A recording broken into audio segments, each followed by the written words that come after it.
नमस्कार, मैं श्यामगिरी। आप देख रहे हैं टीएफडी इंडिया न्यूज 24। टीएफडी इंडिया न्यूज 24 में आप सभी दर्शकों का स्वागत है।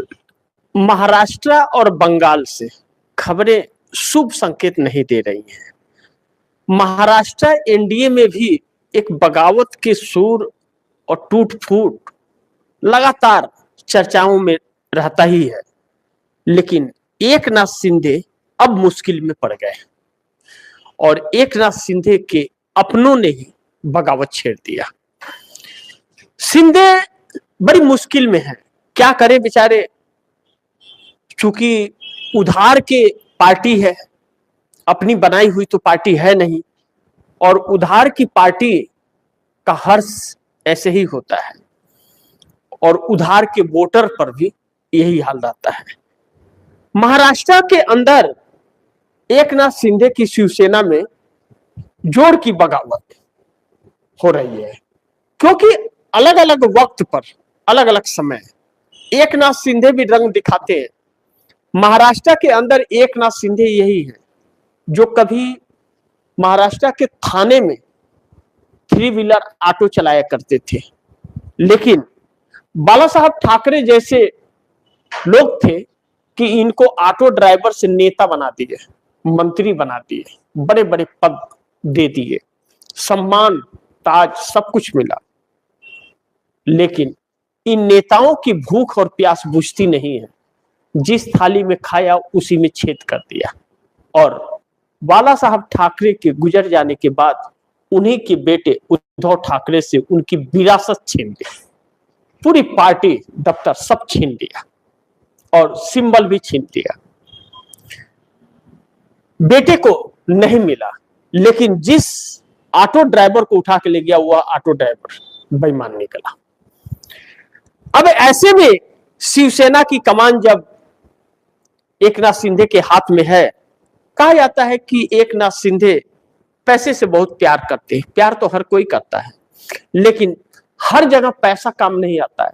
पार्टी के लिए कार्यकर्ता बड़ी अहम होता है।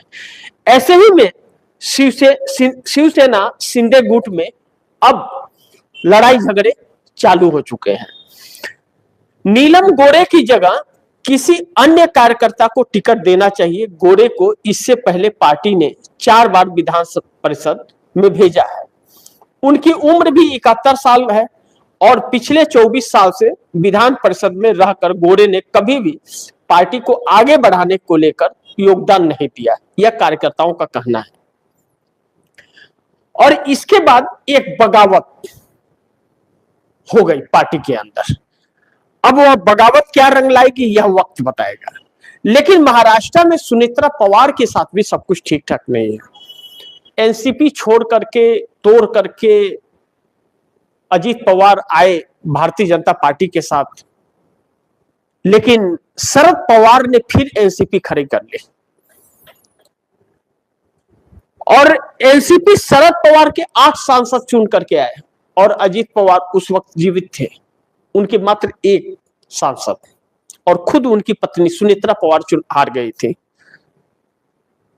अजीत पवार के कथित मृत्यु के बाद, क्योंकि वह सवालों में है, उनके ऊपर सवाल उठ रहे कि आखिर ऐसी घटना क्यों घटी और उसकी जांच नहीं हो रही है, इसलिए कथित है।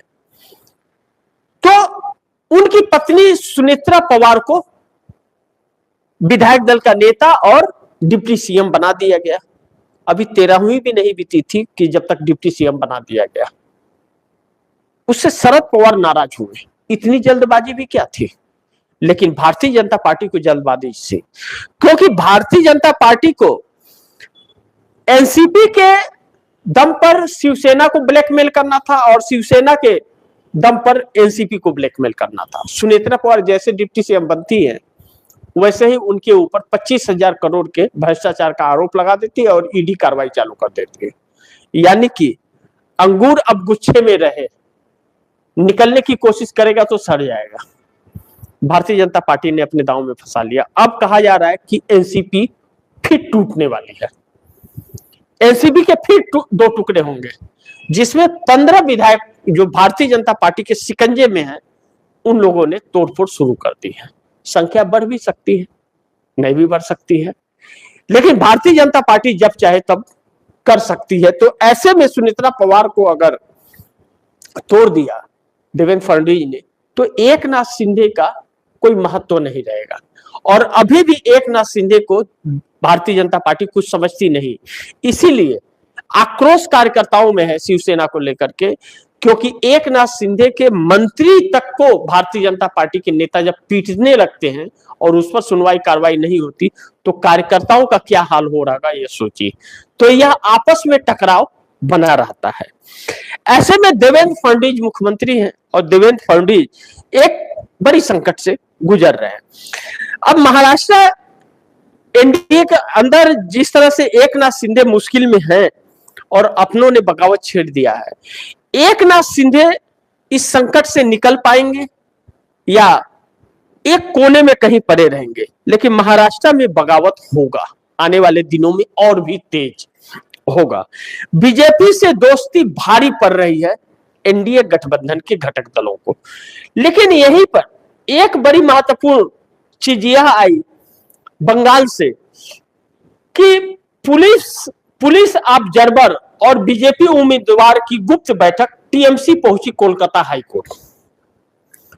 पुलिस डिपार्टमेंट का जो ऑब्जर्वर है, एक टीम लीडर जो सारी चीज को देख रेख कर रहा है, कहां किसकी ड्यूटी लगानी है, कैसे क्या करना है, उस पुलिस ऑब्जर्वर का जब भारतीय जनता पार्टी के उम्मीदवार प्रत्याशी के साथ गुप्त बैठक होती है तो सवाल उठता है कई।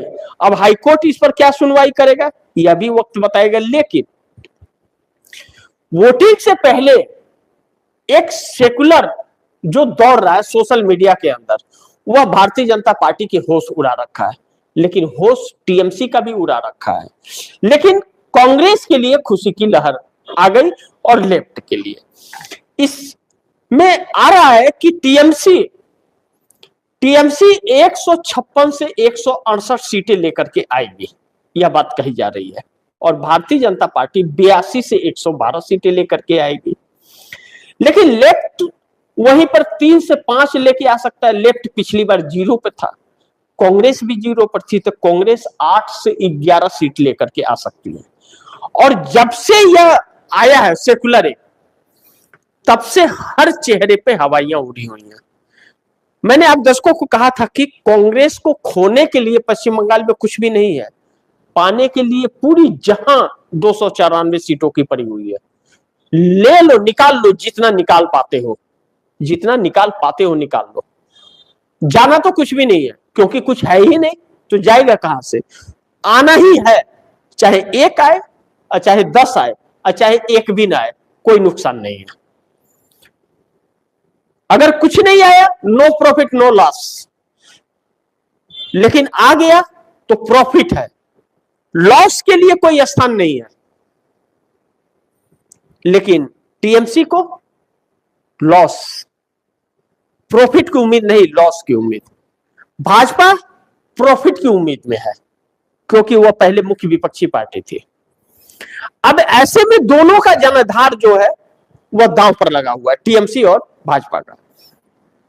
लेकिन ऐसे में अगर पुलिस का ऑब्जर्वर साथ खड़ा हो जाए और हाईकोर्ट, बंगाल हाईकोर्ट में जाए टीएमसी, और हाईकोर्ट सुने ना, उस पर कार्रवाई ना हो, वह रद्द ना हो, तब तो फिर बाकी के सीटों पर भी ऐसा ही चल रहा होगा प्रशासन का।